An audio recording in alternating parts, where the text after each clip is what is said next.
to be reading a story, but first up we are going to be doing the Bible verse of the day, and then you're going to be reading the Bible, and then you're going to do stuff. Then you're going to be reading Charlotte's Web. Again, that's a really heavy book. Hope you guys enjoy. Make sure to hit the like button, subscribe, and hit the bell and never miss another video. Let's go straight into 1 Corinthians 3:14. If the work of that anyone has built on the foundation survives, he will receive a reward. That is a really short verse, but it's a really good verse. It tells, actually, we should just head straight to the Bible time.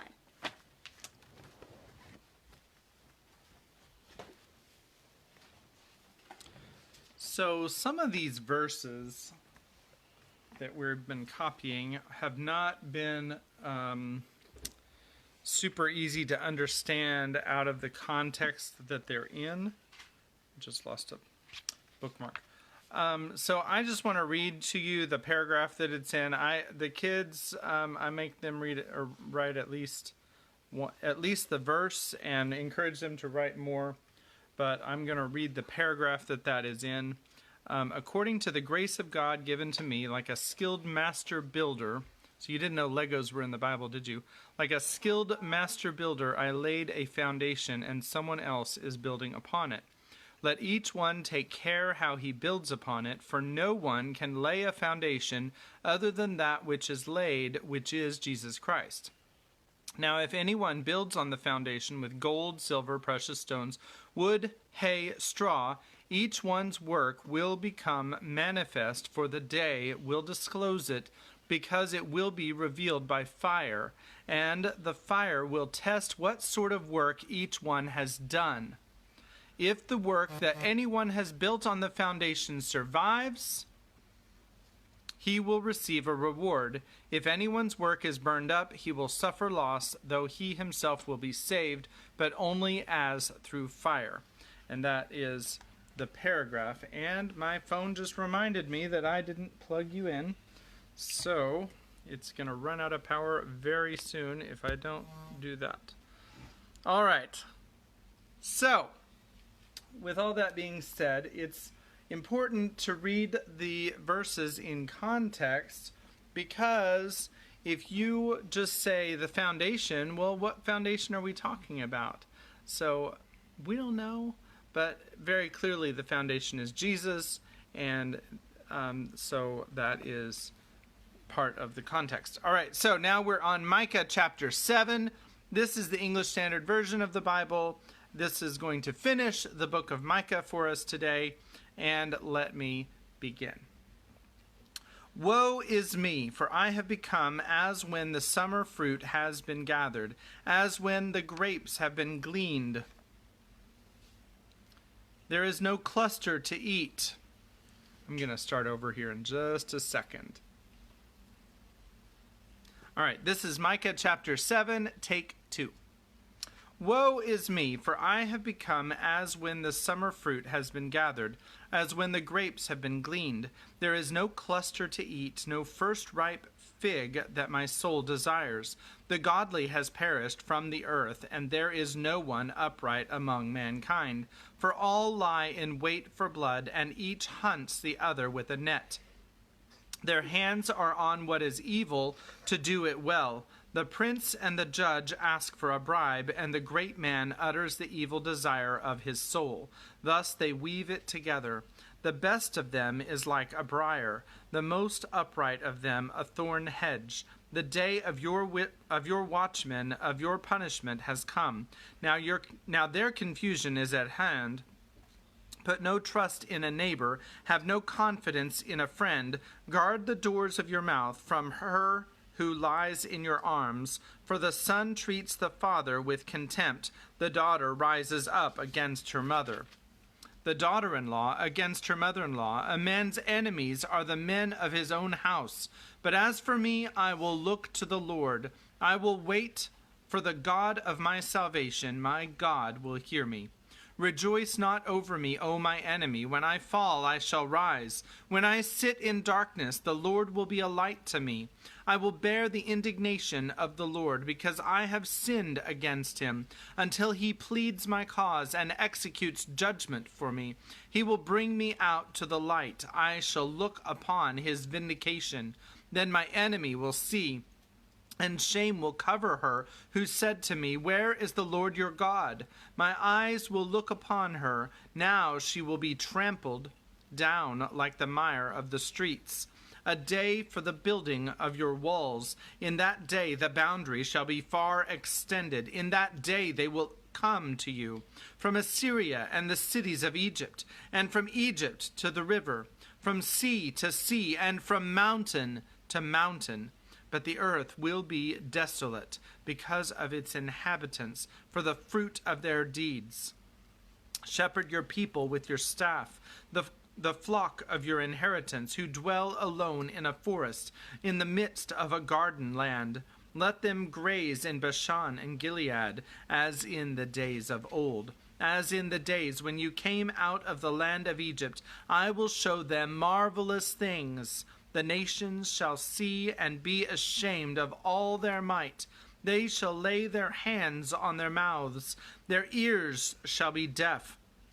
They shall lick the dust like a serpent, like the crawling things of the earth. They shall come trembling out of their strongholds. They shall turn in dread to the Lord our God, and they shall be in fear of you.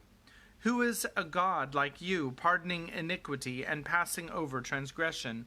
For the remnant of his inheritance he does not retain his anger forever, because he delights in steadfast love. He will again have compassion on us. He will tread our iniquities underfoot. You will cast all our sins into the depths of the sea. You will show faithfulness to Jacob and steadfast love to Abraham, as you have sworn to our fathers from the days of old. And that is the end of the book of Micah. So, I hope that you have enjoyed the reading of God's scripture. And now we're about to finish Charlotte's Web. So, in the last chapter, let's see, Charlotte made the egg sack, Templeton came back, and from the,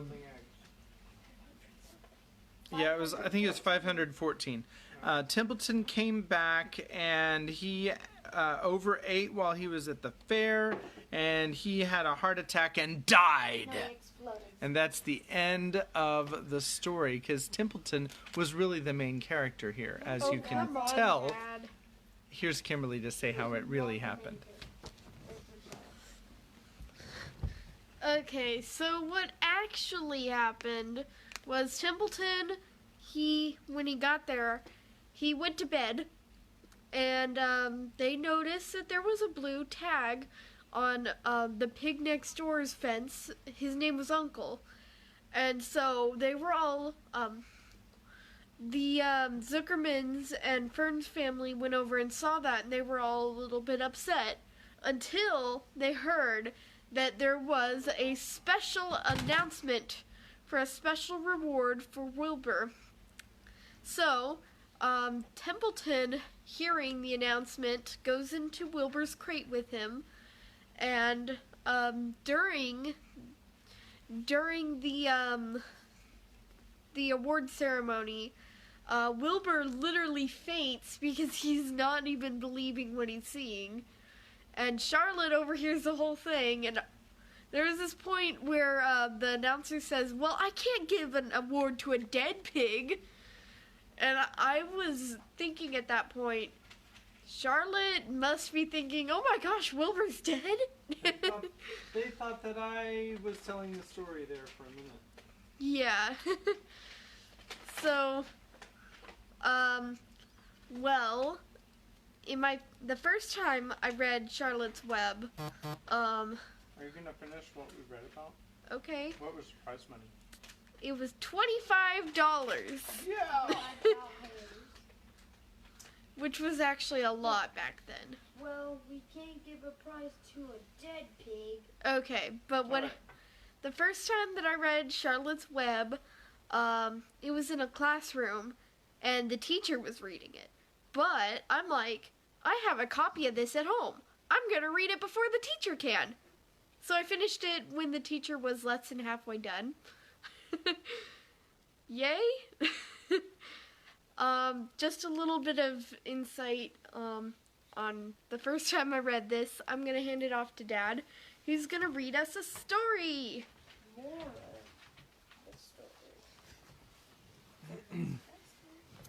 And this is the exciting conclusion of Charlotte's Web. Chapter 21, Last Day.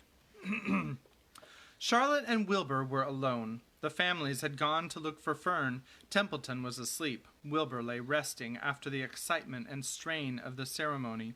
His medal still hung from his neck. By looking out of the corner of his eye, he could see it. "Charlotte," said Wilbur after a while, "why are you so quiet?" "I like to sit still," she said. "I've always been rather quiet." "Yes, but you seem specially so today. Do you feel all right?" "A little tired, perhaps, but I feel peaceful. Your success in the ring this morning was, to a small degree, my success. Your future is assured. You will live, secure and safe, Wilbur. Nothing can harm you now. These autumn days will shorten and grow cold. The leaves will shake loose from the trees and fall. Christmas will come, and the snows of winter. You will live to enjoy the beauty of the frozen world, for you mean a great deal to Zuckerman, and he will not harm you ever. Winter will pass, the days will lengthen, the ice will melt in the pasture pond. The song sparrow will return and sing, the frogs will awake, the warm wind will blow again. All these sights and sounds and smells will be yours to enjoy, Wilbur. This lovely world, these precious days." Charlotte stopped. A moment later, a tear came to Wilbur's eye. "Oh, Charlotte," he said, "to think that when I first met you, I thought you were cruel and bloodthirsty." When he recovered from his emotion, he spoke again. "Why did you do all this for me?" he asked. "I don't deserve it. I've never done anything for you." "You have been my friend," replied Charlotte. "That in itself is a tremendous thing. I wove my webs for you because I liked you. After all, what's a life anyway? We're born, we live a little while, we die. A spider's life can't help being something of a mess, with all this trapping and eating flies. By helping you, perhaps I was trying to lift up my life a trifle.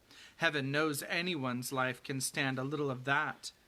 "Well," said Wilbur, I'm no good at making speeches. I haven't got your gift for words, but you have saved me, Charlotte, and I would gladly give my life for you. I really would." "I'm sure you would, and I thank you for your generous sentiments." "Charlotte," said Wilbur, "we're all going home today. The fair is almost over. Won't it be wonderful to be back home in the barn cellar again with the sheep and the geese? Aren't you anxious to get home?" For a moment Charlotte said nothing. Then she spoke in a voice so low Wilbur could hardly hear the words. "I will not be going back to the barn," she said. Wilbur leapt to his feet. "Not going back?" he cried. "Charlotte, what are you talking about?" "I'm done for," she replied. "In a day or two I'll be dead. I haven't even strength enough to climb down into the crate.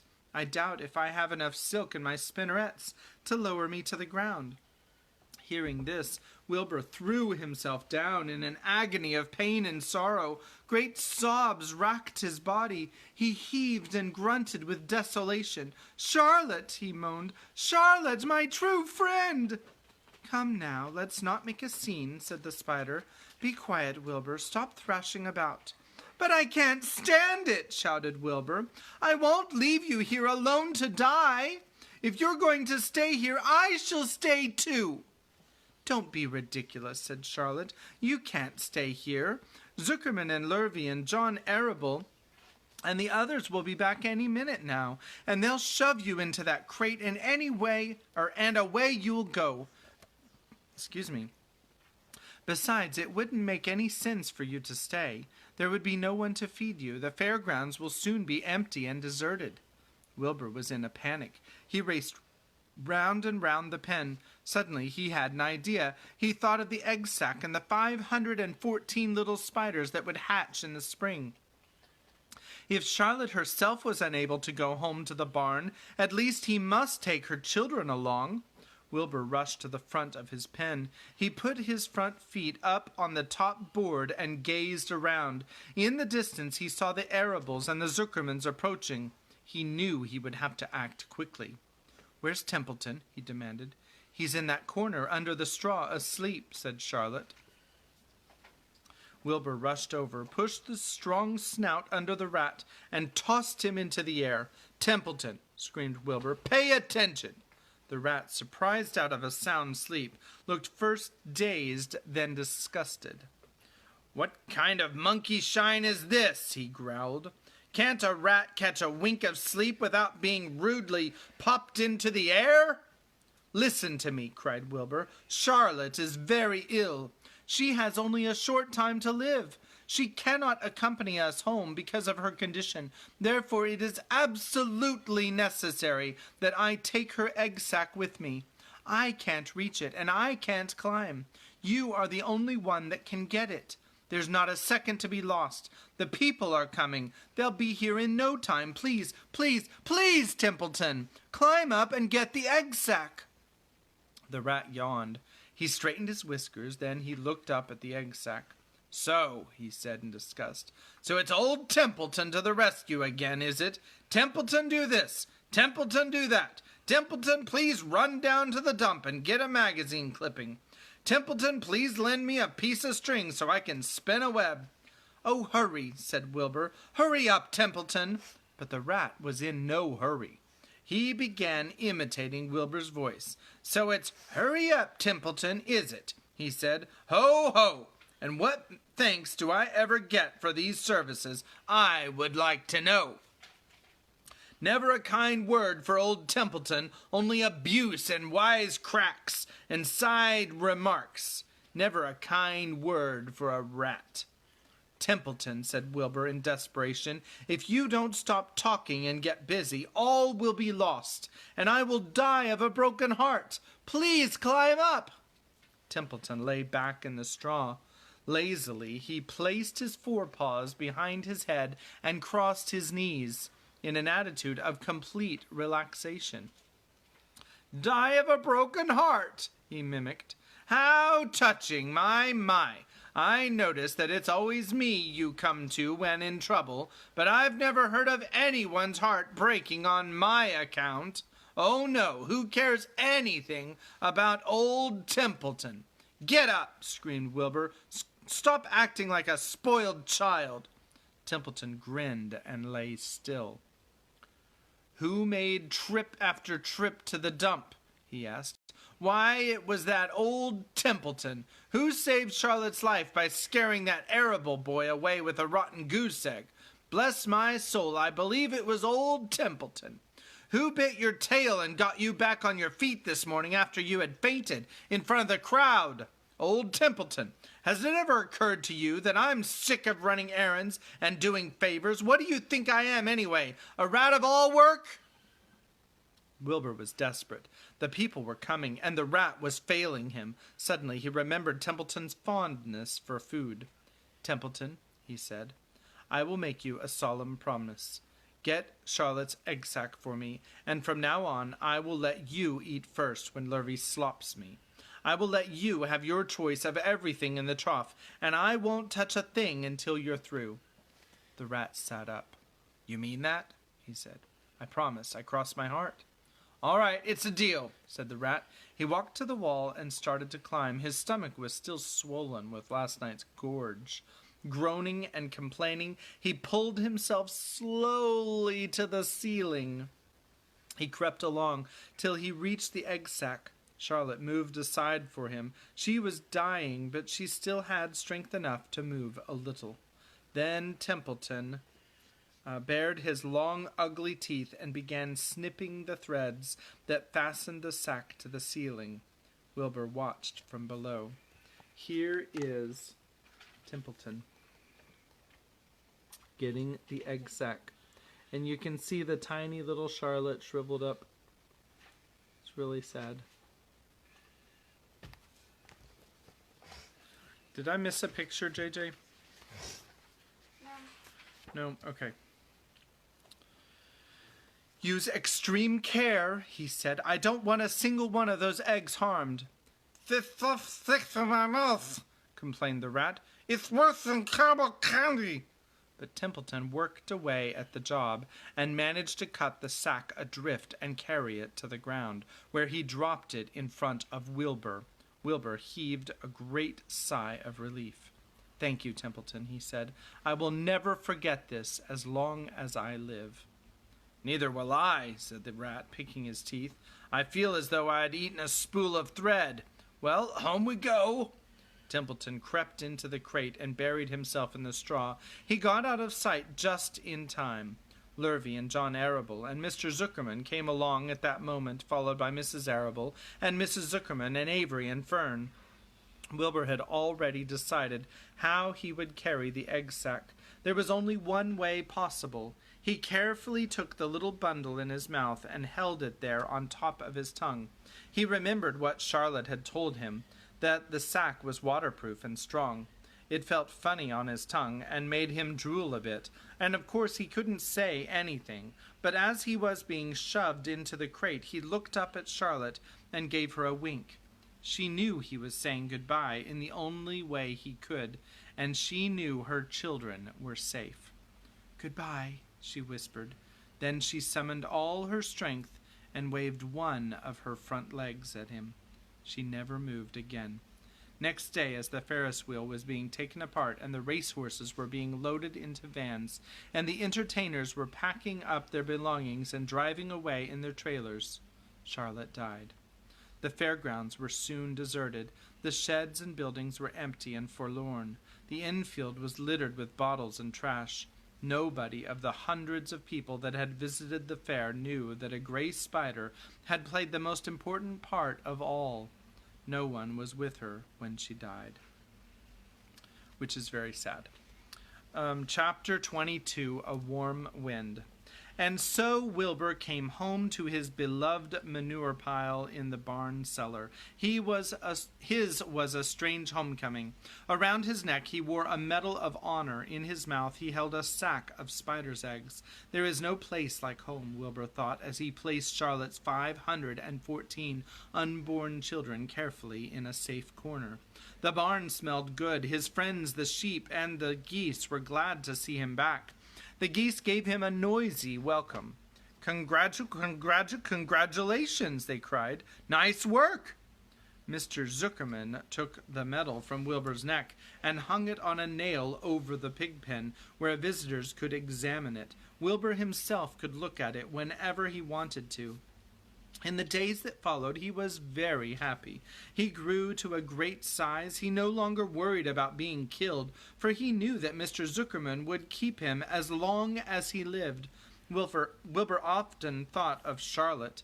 A few strands of her old web still hung in the doorway.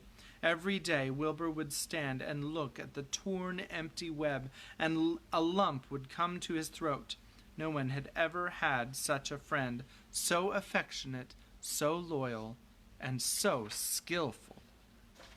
The autumn days grew shorter. Lurvy brought the squashes and pumpkins in from the garden and piled them on the barn floor, where they wouldn't get nipped on frosty nights. The maples and birches turned bright colors, and the wind shook them, and they dropped their leaves one by one to the ground. Under the wild apple trees in the pasture, the red little apples lay thick on the ground, and the sheep gnawed them, and the geese gnawed them, and foxes came in the night and sniffed them.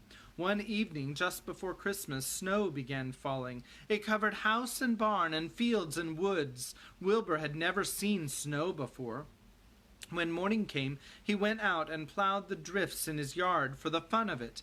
Fern and Avery arrived, dragging a sled. They coasted down the lane and out onto the frozen pond in the pasture. Coasting is the most fun there is, said Avery. The most fun there is, retorted Fern, is when the Ferris wheel stops and Henry and I are on the top car, and Henry makes the car swing and we can see everything for miles and miles and miles. Goodness, are you still thinking of that old Ferris wheel, said Avery in disgust. The fair was weeks and weeks ago. I think about it all the time, said Fern, picking snow from her ear. After Christmas, the thermometer dropped to 10 below zero. Cold settled on the world. The pasture was bleak and frozen. The cows stayed in the barn all the time now, except on sunny mornings, when they went out and stood in the barnyard in the lee of the straw pile. The sheep stayed near the barn, too, for protection. When they were thirsty, they ate snow. The geese hung around the barnyard the way boys hang around the drugstore, and Mr. Zuckerman fed them corn and turnips to keep them cheerful.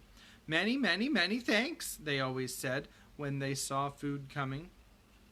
Templeton moved indoors when winter came. His ratty home under the pig trough was too chilly, so he fixed himself a cozy nest in the barn behind the grain bins. He lined it with bits of dirty newspapers and rags, and whenever he found a trinket or a keepsake, he carried it home and stored it there. He continued to visit Wilbur 3 times a day, exactly at mealtime, and Wilbur kept the promise he had made. Wilbur let the rat eat first. Then, when Templeton couldn't hold another mouthful, Wilbur would eat.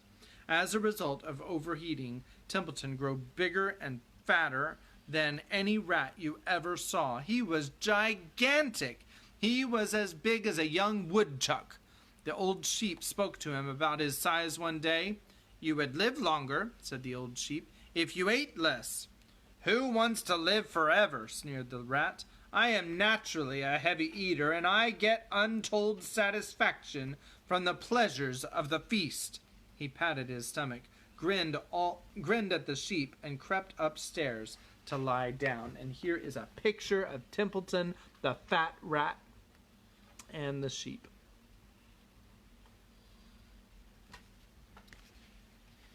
All winter, Wilbur watched over Charlotte's egg sack as though he were guarding his own children. He had scooped out a special place in the manure for the sack next to the board fence. On very cold nights, he lay so that his breath would warm it. For Wilbur, nothing in life was so important as this small, round object. Nothing else mattered. Patiently, he awaited the end of winter and the coming of the little spiders. Life is always a rich and steady time when you are waiting for something to happen or to hatch. The winter ended at last. "I heard the frogs today," said the old sheep one evening. "Listen, you can hear them now." Wilbur stood still and cocked his ears. From the pond in shrill chorus came the voices of hundreds of little frogs. "Springtime," said the old sheep thoughtfully. "Another spring." As she walked by, Wilbur saw a new lamb following her. It was only a few hours old. The snows melted and ran away. The streams and ditches bubbled and chattered with rushing water. A sparrow with a streaky breast arrived and sang. The light strengthened. The mornings came sooner. Almost every morning there was another new lamb in the sheepfold. The goose was sitting on 9 eggs. The sky seemed wider, and a warm wind blew. The last remaining strands of Charlotte's old web floated away and vanished. One fine sunny morning after breakfast, Wilbur stood watching his precious sack. He wasn't thinking of anything much. As he stood there, he noticed something move. He stepped closer and stared. A tiny spider crawled from the sack. It was no bigger than a grain of sand, no bigger than the head of a pin. Its body was gray with a black stripe underneath. Its legs were gray and tan. It looked just like Charlotte. Wilbur trembled all over when he saw it. The little spider waved at him. Then Wilbur looked more closely. 2 more little spiders crawled out and waved. They climbed round and round on the sack, exploring their new world.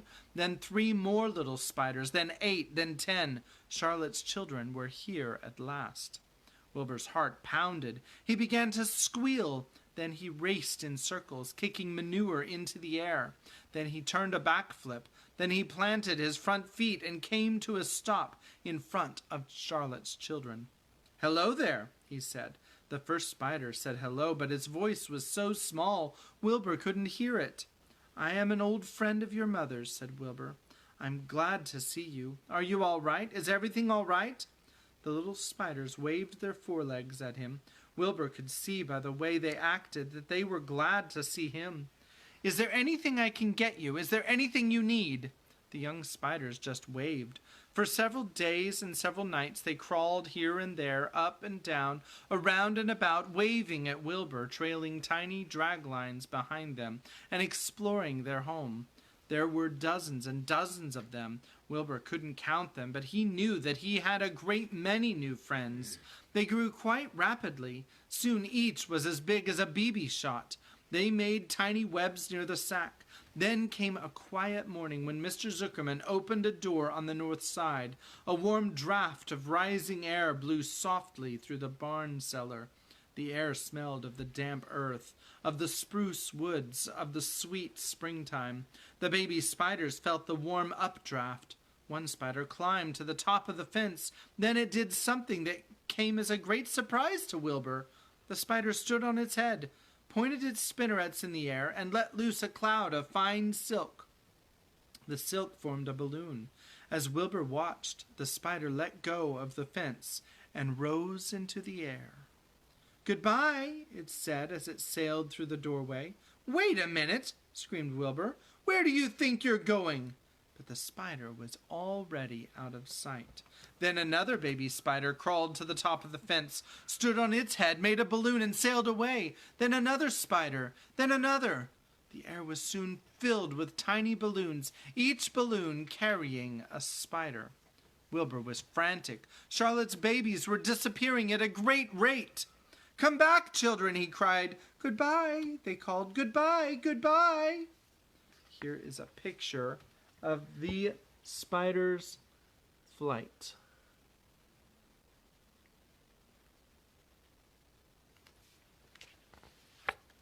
At last, one little spider took time enough to stop and talk to Wilbur before making its balloon.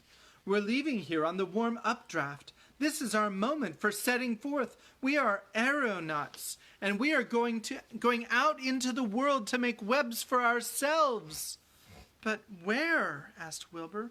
"Wherever the wind takes us, high, low, near, far, east, west, north, south, we take to the breeze, we go as we please." "Are all of you going?" asked Wilbur. "You can't all go. I would be left alone with no friends. Your mother wouldn't want that to happen, I am sure." The air was now so full of balloonists that the barn cellar looked almost as though a mist had gathered. Balloons by the dozen were rising, circling, and drifting away through the door, sailing off into the gentle wind. Cries of "Goodbye, goodbye, goodbye" came weakly to Wilbur's ears. He couldn't bear to watch any more. In sorrow, he sank to the ground and closed his eyes. This seemed like the end of the world, to be deserted by Charlotte's children. Wilbur cried himself to sleep. When he woke, it was late afternoon. He looked at the egg sack. It was empty. He looked into the air. The balloonists were gone. Then he walked drearily to the doorway where Charlotte's web used to be. He was standing there, thinking of her, when he heard a small voice. "Salutations," it said. "I am up here."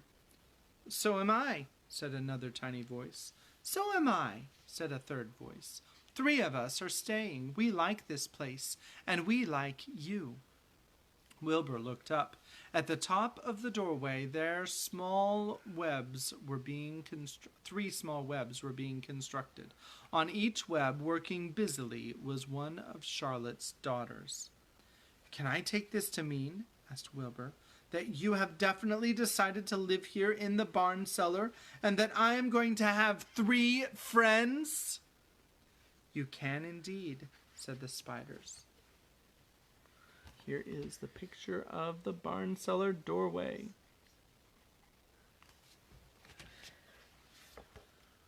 "What are your names, please?" asked Wilbur, trembling with joy. "I'll tell you my name," replied the first little spider, if you'll tell me why you're trembling." "I'm trembling with joy," said Wilbur. "Then my name is Joy," said the first spider. "What is my mother's middle initial?" asked the second spider. "A," said Wilbur. "Then my name is Urania," said the spider. "How about me?" asked the third spider. "Will you just pick out a nice, sensible name for me, something not too long, not too fancy, and not too dumb?" Wilbur thought hard. "Nellie," he suggested.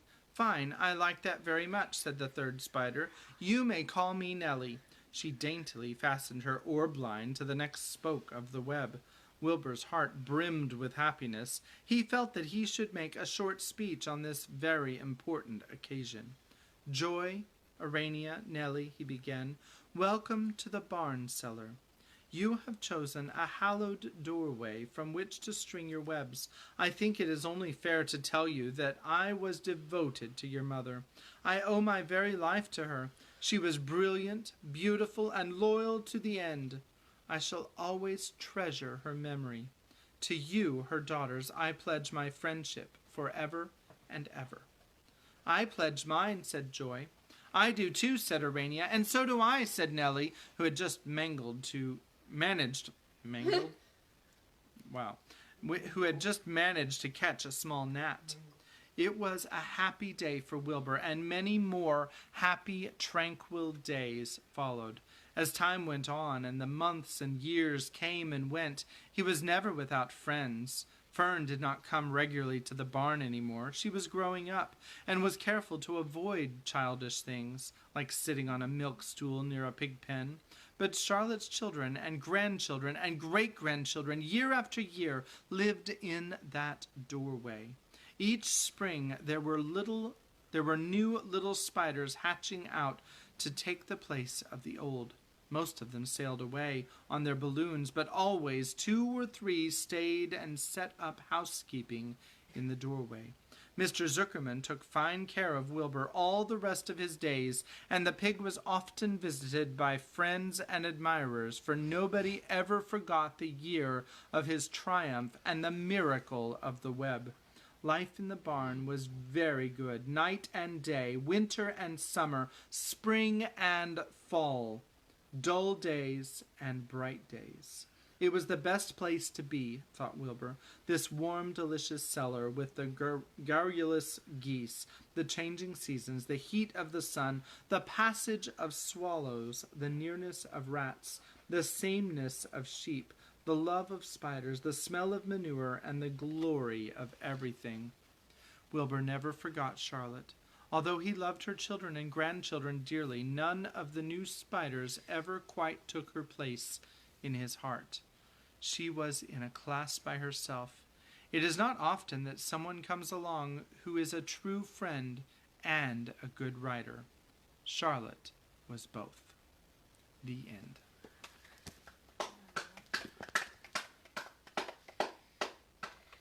So I hope that you have enjoyed Charlotte's Web, and one of my favorite classic children's stories.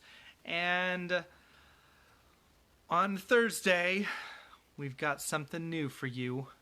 See, I'm a poet and didn't know it. And we will see you then. God bless. Have a good night.